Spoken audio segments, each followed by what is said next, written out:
Hi everybody, my name is Madeline Klein and I'm one of 4-H Alberta's programs coordinators. I'm going to run you through a short tutorial on how to use Google Classroom, which will help with accessing the leader sharing platforms or any future Google Classroom you might need to access through 4-H. So the first thing you'll have to do is make sure that you're logged into a Google account.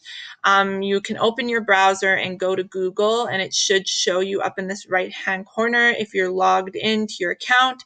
If not, you can create an account. It's really quick and easy to create an account, and you can use an existing email. You don't have to create a whole brand new email as long as you're able to link that email to a Google account. So make sure that you have your Google account set up first before you try to access Google Classroom, just for ease of access. Now, to get onto Google Classroom, you can either click on this waffle symbol right here for Google Apps and scroll down. The Classroom will show up right here. Or you can type in Google Classroom on your browser, and it should be the very first link that pops up right there. So when you click on the link, it'll bring you into your Classroom Center right here, which will show you all the classrooms that you're a part of already. I would recommend before adding classrooms to check your notification settings. Google Classroom automatically turns on all your notifications for every single classroom, so you will get an email every single time something is changed in the classroom. So it can end up being quite a lot of emails, and it's important that you go and change your settings so that you're only receiving the notifications that you want. So you can click on these three lines up here, which is the main menu, and go down to this gear to settings, and it'll bring you through your options. You can change your profile picture, your name, some other account settings, and then right here you can change your notifications. So you can either turn them all off like I had them, or you can scroll through and pick and choose which ones you want to get. You can also choose specific classrooms to receive notifications from. So if you'd rather have notifications from just one classroom and check the others on your own time, you can pick and choose. So that's the very first thing to do once you access your Google Classrooms. And then to get back to the main page where you can see all your classes, you can always just click on this main menu button right here. It'll list all of your classes down the side, and then you can also click on classes to go and see an overview of each class that you're a part of. In order to join a class, you will either be able to click on a link that you'll receive through the email we send out. You'll be able to type in a class code, or sometimes teachers can invite emails directly to make the class a little more private. The way we're running is that you are able to type in a class code or click on a link, and that'll take you right into the classroom, and you'll be able to join the class through there. So if you want to join a class with a code, which is the easiest way to join it, you can click this little plus up here in the right-hand corner and click Join Class, and then you'll be able to type in the class code, which will be sent to you in an email. You can also do the link, and it'll do the exact same thing as this to bring you in, and you'll be able to join the class. So I'm going to type in the class code for one of our classrooms, and then I'm going to click this little join button up here, and it'll bring me right into the classroom.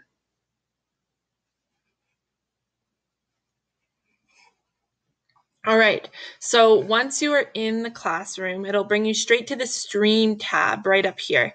And this is the tab that we'll be focusing on and using for the most part. So I'm going to explain the Stream tab. In the future, we may be able to move some of the resources that you guys share or that we get into this classwork for you to have a bit easier access. And then this People tab, you're able to see all the teachers who are listed for different classrooms. But for now, we're going to stick to the Stream to explain it. So the title of the classroom that you're in will be up in the top left, along with our organization, 4-H Alberta. If you want to go between different classrooms, again, just click that little main menu button and you can select different classrooms to join. and to look in on. So here in this stream, I'm going to go to my project stream. You'll see any posts that anyone has made in the classroom is going to show up here. So posts made by teachers or posts made by other people who have joined the classroom. If you want to post something, you can click on this announce something to your class right here. And this window will pop up for you to type in anything you want to announce or share any information you might have or give an explanation for a resource that you're sharing. And then you're able to attach a resource. So you can attach something directly out of Google Drive if you're using Google and you have Google Documents. You can attach a link to a website. You can attach a file directly from your computer, or you can attach a link to a YouTube video really easily and you're able to watch it straight on here. So I'm going to do a link to the 4-H Alberta website, 4hab.com, add link. And all this will do is just add it directly into my post. So as it says up here in this little graphic, it's a little dark. If you want that to be expanded and easier to read, you can click on this little white arrow and it has the exact same information right here. Like I said, we're going to be using the stream, but it's important that when you're sharing a resource that you name it with the keyword that it relates to. So for example, we're in projects, and if you're sharing a canine resource, either in this little box that you're typing out right here or in the title of the resource you're sharing, if it's a document, you should name it with the keyword first. So canine or heifer or whatever you're doing, you should put that very first, and then you can explain what it is, maybe junior worksheet, or if it's anything to help with record books, something like that. Just so that when people are searching in the stream, it's easier to come across. So for example, I would say website, or I could do 4-H website, 4-H Alberta website, so that when people are searching, and then here I could say, here is the link to the website. And when I post this, if people search Alberta website or 4-H Alberta website or 4-H, it's going to come right up at the top. If they search website, it'll come right up for them and it's easier to see. So once I've done all this, I'm going to click post. And once I've posted it, it's available for all people who are part of the classroom to now see and comment on if they would like. You can always delete something that you've posted and repost it if you made a mistake or you added the wrong thing. You can always click delete here. I'll go over what this copy link is used for later. So now that we have this posted, you can always comment on other people's posts. I'm going to move myself over here. You can always add a comment in here. And then you can also if someone has anything added to their post, you can either access the website by clicking on it. You'll be able to download any attachments that they've put on there, any documents. If they have a great resource to share, you'll be able to download it and save it. And then another valuable thing to know is that you can save the link for the post directly. So you can click on these 3 buttons here and you'll be able to copy a link. And so what copying a link does is it copies the link straight to this specific post.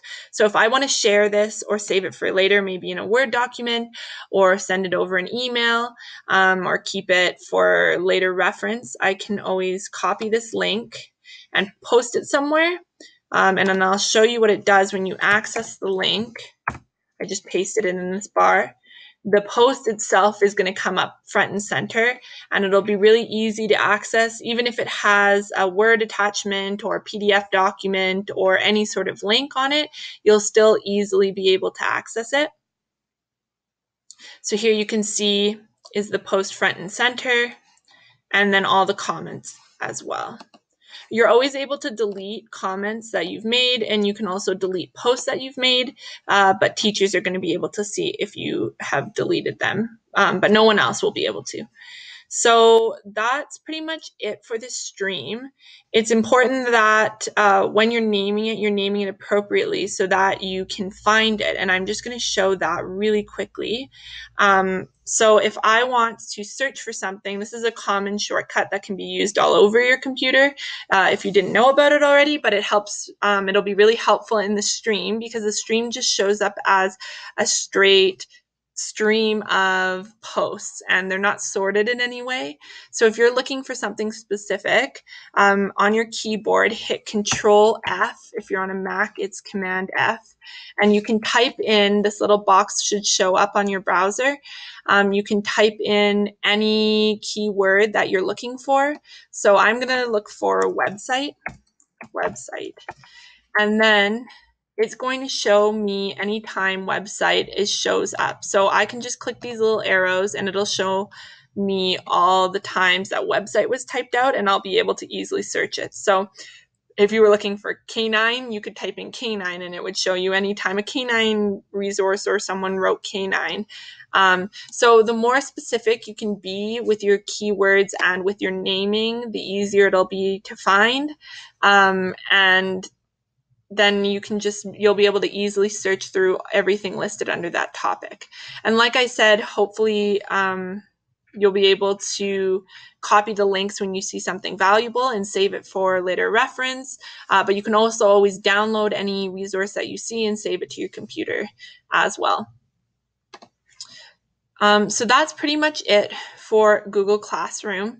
It's important to remember that when you're commenting on each other's thing, we're encouraging discussion and conversation here and sharing of resources. So please feel free to attach any valuable resources that you may have, or you can even ask something to your class if you have a question or if you're looking for something specific. Maybe other people will have it for you.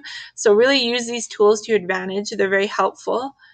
And that's basically all for Google Classroom. So I hope this little tutorial was valuable for everybody and that we can have everyone successfully using Google Classroom moving forward to share ideas. Okay, thank you. Bye.